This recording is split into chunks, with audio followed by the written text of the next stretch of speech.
빌라 시장의 전세 월세 밸런스를 붕괴한 거는 정부가 한 겁니다. 주택도시보증공사가 전세보증 반환보험 만든 다음에 150% 지지하다가 140% 가입시켜주다가 126% 가입시켜주다가 지금은 감정평가 금액 또 낮춰가지고 또 가입시켜주면서 빌라 전세 시장을 일부러 초토화시키는 게 아닌가, 일부러 그런 생각이 들 정도거든요. 결국 빌라 시장의 전세를 초토화시키면은 결국 이런 것들이 아파트 전세로 가거나 아니면 빌라의 월세 가격보다 사람들은 결국 아파트 매매 가격의 시가총액이 훨씬 크기 때문에 이 시장이 중요하다고 생각해서 저는 국토부가 오히려 의도를 가지고 빌라 시장의 전세 시장을 죽이는 것이 아닌가, 그 반대국부는 아파트 전세 가격 강세고, 그런 생각이 들 정도로 지금 국토부가 아무것도 하고 있지 않은 거에 대해 가지고 저는 굉장한 비판의 목소리를 내고 싶습니다.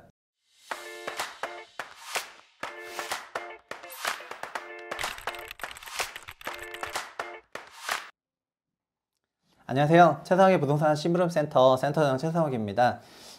첫 번째 부동산 뉴스 전달해 드리겠습니다. 최근 부동산이 강세장으로 전환했다, 그런 얘기들이 굉장히 많고 저도 지난주에 이런 주제를 좀 다뤄봤는데 설마요? 이렇게 이런 내용으로 한번 시작을 한번 해보겠습니다. 첫 번째는 아파트 가격 지수는 반등을 했고 그런 데이터들은 많은데요. 최근에 나오는 뉴스들은 집을 팔겠다는 사람이 좀 더 많다. 그런데 서울 아파트가 반등을 했지만 이런 기사들이 조금 많거든요. 요거는 매경 기사 되겠습니다. 그래서 실제 가격 지수랑 저는 제일 중요하게 생각하는 게 결국은 가계대출이다, 이렇게 말씀드렸었잖아요. 여기서 검은색 실선으로 표현한 게 실거래가 지수거든요. 이거는 미국 케이스 앤 쉴러 지수처럼 한 달 단위로 발표되는 실제 실거래된 아파트들을 토대로 한 지수 가격이기 때문에 단순히 그냥 호가를 베이스로 부르는 거랑은 달라서 굉장히 공신력이 높은 그런 지표 되겠습니다. 그리고 21년 11월이 정점이었고 22년에 급격한 하락을 했고, 그리고 작년에 바닥에서부터 서울은 10% 올랐고 수도권은 7% 올려 세웠고요. 작년 4분기부터 다시 이렇게 내려갔고 최근에 이렇게 정말 미세하게 1월에 0.4%, 어쨌든 이걸 확대해서 보면은 살짝 이렇게 올랐거든요. 그래서 이게 완전 안 올랐냐, 뭐 그거는 아니에요. 근데 보시면 결국에는 주택시장이라는 것도 대출을 통해서 올라가거든요. 대출을 먹으면서 상승을 하기 때문에 주택가격 강세 기저에는 대출이 있고, 그리고 주택가격 약세 기저에도 대출이 없는 게 있어서 작년에 강세장도 5월부터 한 9월까지 나왔었고 12월부터는 대출이 감소하면서 약했는데 최근에도 주택 대출이 높지 않은데, 그러다 보니까 가격이 회복은 했다고 하지만은 그 회복을 한 게 시장 전체의 온기로 이어지냐, 또 그런 건 아니에요. 그래서 주택 가격이 오른 것 같고 실거래가도 조금 올랐는데 거래는 여전히 위축되어 있는 지역이 상당히 많고, 거래가 되는 주택들은 오히려 6억 원 이하의 저가 아파트들, 일반 아파트를 위주로 좀 거래가 되거나, 아니면은 뭐 진짜 트로피 아파트 초고가 한두 채 거래가 되거나 그 사이가 거의 텅텅 비어 있다, 이렇게 생각하시면 좋겠습니다. 그리고 이런 시장이 주택시장뿐만 아니라 뭐 빌딩 시장도, 저희 지인 중에서는 그 빌딩 중개 거래하시는 분들도 있는데 빌딩 중개 시장도 완전 초소형 빌딩들이나 조금 거래가 되고 중간 정도 가격대는 빌딩들은 거의 통 거래가 되지 않거든요. 그래서 전체적으로는 위축 장세가 이어지고 있다, 그렇게 보고 있습니다. 그리고 뉴스 언론 기사, 매경 기사 좀 더 읽어보면 이렇게 나오는데요. 마포 공인중개사 관계자, 전세는 올랐는데 거래가 많은 편이 아니니까 좀 더 지켜봐야 될 것 같다, 그렇게 얘기를 하고요. 1년 전보다 아실 기준으로 모든 시도에서 아파트 매매 물건이 증가했다. 가장 많이 증가한 거는 세종인데 세종은 61%나 매도 물량이 늘어났다.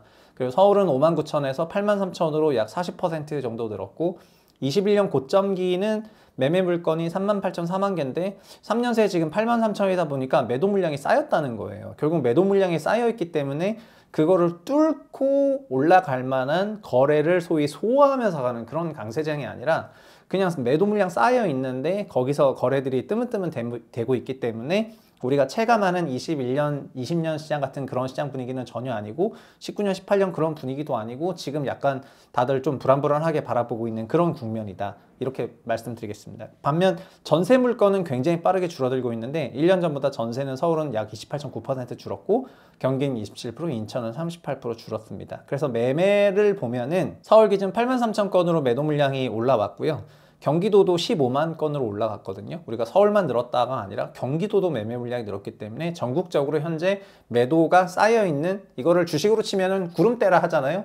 구름이 이렇게 쭉 크게 쌓여있는 그런 구도라고 생각하시면 될 것 같고요. 전세는 반대로 이렇게 줄었어요. 그래서 서울도 45,000에서 32,000으로 54,000에서 39,000으로 경기도도 전세가 줄었기 때문에 지금 확실히 전세 강세라고는 다들 느끼지만 매매가 진짜 강세냐? 그거는 되게 케바케다. 그리고 체감적으로 중개사들은 막 매도가 적체가 되니까 막 불안불안하게 생각하고 있는 것들이 있어서 대부분의 인터뷰들에서는 그런 식으로 나오고 있습니다. 전세 부분 좀 살펴보면요, 결국 전세도 사실은 똑같거든요. 이 검은색 실선은 전세 실거래 지수선이고 회색 선은 월간 가계대출선인데요. 보시는 것처럼 전세가 이렇게 크게 상승할 때는 전세 대출을 꾸준히 먹으면서 성장을 했고요. 전세가가 정점 찍고 이렇게 내려오는 국면에서는 전세 대출 규모도 위축이 되다가, 그리고 전세 대출 엄청난 상환 기간, 막 전세를 막 갚을 때, 이때가 전세가 최저였거든요. 그리고 나서 전세 대출은 늘어나지 않고 있고 최근 들어서도 월에 2조씩 전세 대출을 갚고 있는데, 그런데도 불구하고 전세가 실거래 지수는 꽤 올라가고 있습니다. 그러니까 이게 데이터를 보는 사람들은 이거를 굉장히 의구심을 가지고 볼 수밖에 없는 그런 상황인데, 그렇다고 전세가 안 오르는 것도 아니고 전세 역시 대출을 먹으면서 올라야 되는데 대출 안 먹으면서도 오르고 있기 때문에 지금 약간 의아한 그런 상황이다라고 말씀드릴 건데, 그거에 대한 이유가 이제 밝혀졌어요. 지난주에 국토부가 그 월간 주택시장 동향 데이터를 발표했는데, 거기서 저는 제일 중요하게 보는 게 요거였습니다. 자세히 보시면은 이거는 전체 주택에서 아파트와 비아파트로 나눴을 때 최근 몇 년 동안의 그 월세 비중을 말하는 거거든요. 보시면은 아파트가 아닌 주로 빌라가 되겠죠. 5년 평균 전국의 월세 거래 비중은 51.8%인데요. 이게 22년에도 54.6%로 큰 뭐가 없었는데 23년에 66%로 완전 폭증을 하게 되거든요. 그리고 22년이랑 23년에 뭐가 있었냐면 여러분 다 아시는 전세 사기 사건이 빌라 시장을 완전히 덮어버렸습니다. 그래서 22년 하반기부터 이때부터 빌라를 중심으로 월세와 거래가 폭증하기 시작해서 현재는 월세 거래가 전국 70.7%고요. 수도권도 월세화 거래가 52에서 63으로 10%포인트 이상 뛰었다가 지금 67.8% 엄청나게 올라갔고요. 서울도 55%였다가 화곡동 빌라 전세 사건 엄청났죠. 그러다 보니까 64.9, 현재 69.7로 거의 70% 수준의 월세화 거래고, 지방은 원래부터 월세화 비중이 조금 높았는데 현재 지방 거의 80% 육박하는 수준의 월세화 거래를 보이고 있습니다. 이 얘기는 뭐냐면은 비아파트의 전세 시장 완전히 죽었다는 얘기가 되거든요. 그러면 자연스럽게 비아파트도 전세 월세 비중이 뭐 한 5대5로 있었는데 전부 월세로 바뀌어버리면서 그 전세 자금들이 자연스럽게 비아파트 쪽 공시를 만들면서 아파트로 넘어오기 시작을 했고, 그러니까 아파트는 전세 자금들이 유입이 되니까 아파트 전세 가격이 올라가고, 비중상으로는 아파트에는 월세 비중이 낮아지겠죠. 그래서 보시는 것처럼 아파트 기준으로는 월세 비중이 37%였다가 22년에 38이고요. 23년에 43.9로 월세 비중이 좀 올랐었다가 최근 들어선 다시 낮아지고 있어요. 결국 전세가 유입이 되고 있기 때문에, 빌라로 유입이 되고 있기 때문이고, 수도권도 44.2까지 갔다가 43으로 내려오고, 서울도 46까지 갔다가 지금 41.6으로 내려오고, 요 내려오는 만큼 빌라에서 아파트로 전세가 넘어오고 있는 그런 국면이라고 생각하시면 되겠고, 이런 것들이 결국 전세 강세를 만들어내고 있는 겁니다. 그러니까 평상시대로라고 한다면은 월세 전세가 그냥 반반 있는 상황이라고 하면은 지금처럼 전세 대출이 감소하는 국면에서는 전세가가 그냥 훅훅 내려가야 정상인데, 정반대로 월세에 있는 전세 자금들, 이게 다 대출은 아니잖아요. 다 자기 자본이 있는 분들도 계셨으니까 이런 돈들이 그냥 뭉텅이로 넘어오다 보니까 소형 아파트 전세를 완전 밀어 올리고 있고, 그런 것들이 전세가 강세, 그런 걸로 나타나고 있는 겁니다. 그러다 보니까 전세 대출은 오히려 상환 중인데도 불구하고 전세 시세가 이렇게 치고 올라가는 국면이고, 요 정도 각도와 강세가 나오려면은 돈 이렇게 빌려야 되거든요. 그게 없이 지금 가고 있는 국면이라고 하겠습니다. 그래서 전세 대출 증가 없이 전세 가격 오르고, 전세 가격 오르는 거 그래서 방금 설명드린 건 요 2번 항목이고요. 그리고 나머지 첫 번째 거는 시장금리 인하 효과가 지금 현재 조금 있습니다. 대출금리가 내렸거든요. 주담대 금리가 4%대가 아니라 이제 3% 후반으로 내렸기 때문에 전세랑 월세를 비교하게 되면은 결국은 월세보단 전세가 대출금리를 훨씬 싸다, 이런 생각을 아파트에서 쉽게 전세를 들어가는 그런 부분으로 인해 가지고 두 개가 작동해서 전세 강세가 나오고 있습니다.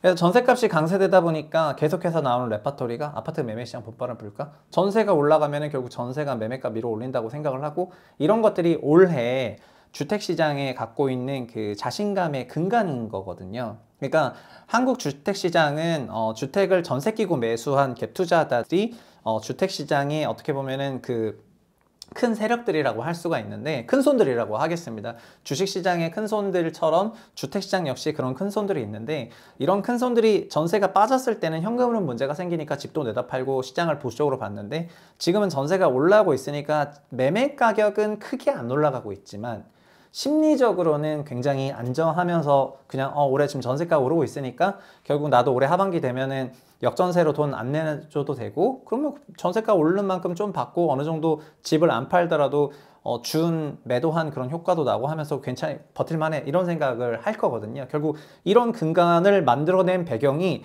매크로 시스템에 있는 것이 아니라 금리라든가 막 이런 거시경제나 성장률 같은 그런 것들이 결정한 것이 아니고, 주택시장의 마이크로한 이슈들, 결국 전세 사기 사건이 났기 때문에 빌라 월세 시장에서부터 쿠션 친 그런 마이크로한 이슈들로 인해서 이런 현상이 나타난 거거든요. 그러면 보통 이런 현상이 나오면은 주택 정책을 다루는 사람들이 정책 내야 되는데요. 국토부는 그런데 정책을 안 내고 있죠. 사실은 가계대출은 최근에도 오히려 더 감소세입니다. 이번 주에 나온 그런 뉴스들을 보면은 이자 부담이나 부동산 침체 때문에 주담대가 훨씬 더 감소하고 있다, 그런 내용들이 나왔는데요.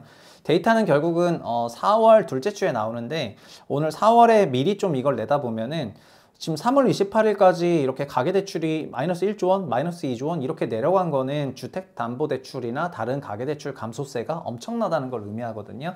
그리고 이렇게 대출이 감소할 때는 주택가격이 추세적으로 올라가질 못해요. 그래서 지금 현재 주택가격 강세가 결국 올라간 전세 쿠션으로 인해서 나타나고 있는 그런 현상이거나, 아니면 자산시장 일부가 좋기 때문에 일부 트로피 아파트들이 좀 고가에 거래되는 것들은 있을 수 있지만, 거래량 전체를 수반하면서 가는 그런 시장이 아니기 때문에 이거는 구조적인 강세장이라고 부르기 어렵거든요.